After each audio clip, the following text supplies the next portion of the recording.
ভাতটা যেন পুড়ে না যায়। সবাই ক্ষুধার্ত, ঠিক মতো রান্না না হলে আবার কথা শুনতে হবে।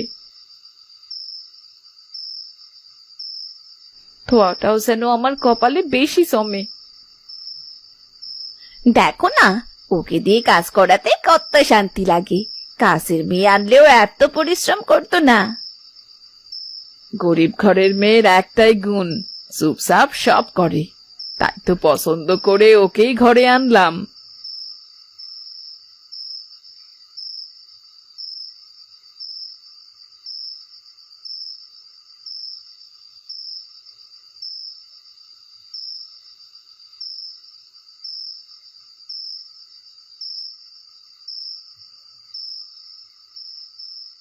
প্লেট পত্তর ধর, পানি ঢেলে দে।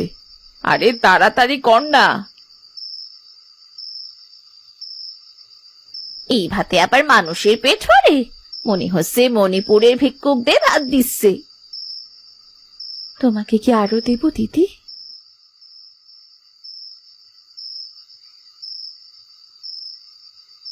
নরম হয়েছে, কিন্তু একটু লবণও কম। ভেবেছিলাম বেশি লবণ হলে যদি কারো পছন্দ না হয়। হ্যাঁ, তা বুঝতে পেরেছি।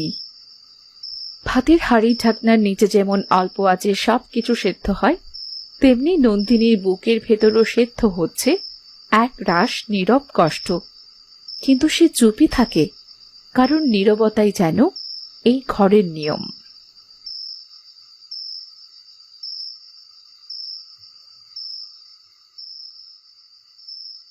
আপা, এক মুঠো চাল যদি দিতেন।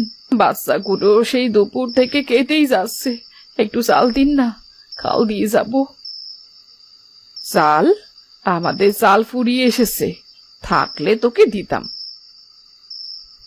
আমি বুঝি আপা, তবু ভাবলাম আপনারা গরিবের দুঃখ বুঝবেন।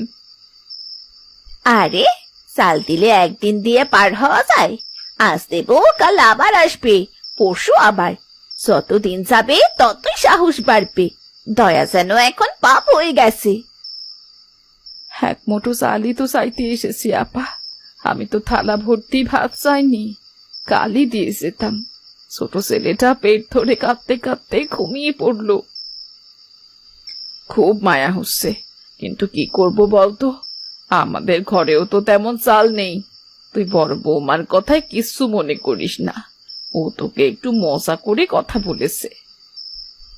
কাকিমা, একটু মজা করছিলাম, আপনি আবার কিছু মনে করবেন না যেন। রাগ কেন করব দিদি? যদি না থাকে তবে দেবেন কেমন করে? মানুষ মানুষকে এমন ভাবে কথা বলতে পারে? এক মুঠো চাল দিতে না পারে, তবু কষ্টের কথা না বললেই তো পারত।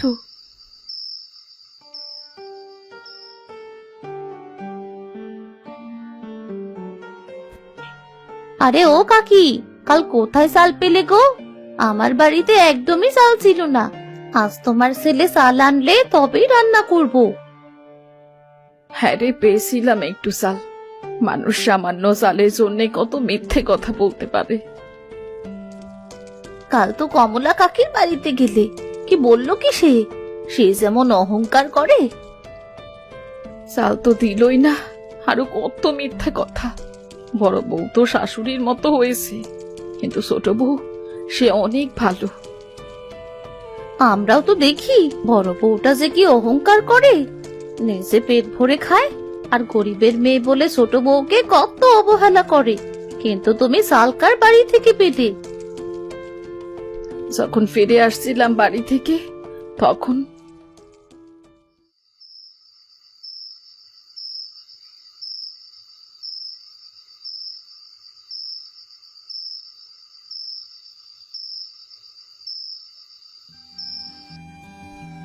সত্যি গো, মেয়েটা বড্ড ভালো। হ্যাঁ রে, সে হলো ছোট বউ নন্দিনী। সে গরিব হলেও মানুষের মতন মানুষ। কেউ না দেখলেও ওর মনে দয়া চলে এসেছে কার্যকর ভাবে।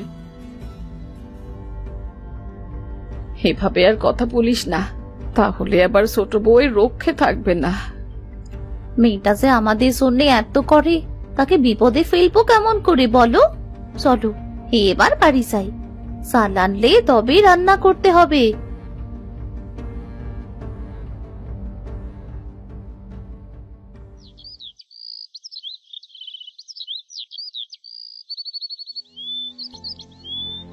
নন্দিনী, রাহাত, শুনছো তোমরা? আজ থেকে তোমরা আলাদা খাবার রাঁধবে। মা, এমনটা কেন বললেন? কেন সেটা তোকে বোঝাতে হবে?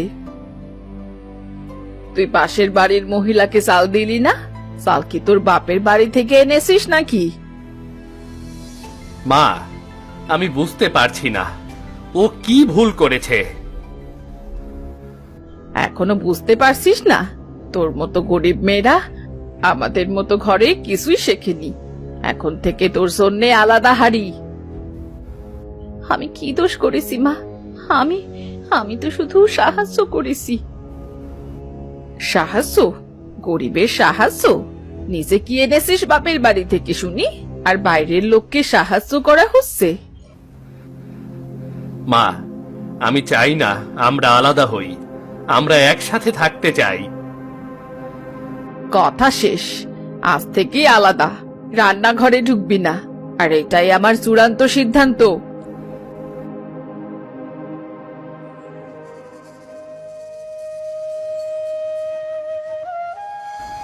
কষ্ট যতই হোক, সংসার তো চালাতে হবে। তুমি চিন্তা করো না, ওপরওয়ালা আছেন আমাদের সাথে, কিছু একটা ব্যবস্থা হয়েই যাবে। রাহাত আর নন্দিনী বিছানায় বসে কথা বলতে থাকে।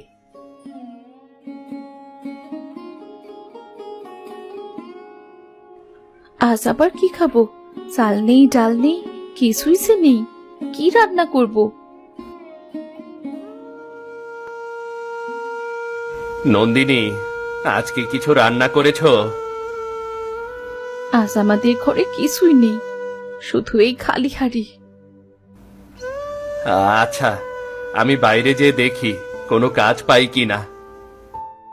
আমি তো তোমার জন্য সব করি, আর এভাবেই সংসার চালাতে হবে। শুধু ভাবো, একদিন সব ঠিক হয়ে যাবে। ছোট সংসার এখন কষ্টে ভরা, কাজ হারানো, খালি হাড়ি, আর ছোট বউয়ের মন খারাপ, সব মিলিয়ে যেন এক অদৃশ্য ধোঁয়া ঘর জুড়ে। কিন্তু এই কষ্টই গল্পের নতুন মোড়ের শুরু। সৃষ্টিকর্তা, সাহায্য করো, আমাদের কষ্ট কমাও। কোথাও কিছু আলো আছে কি?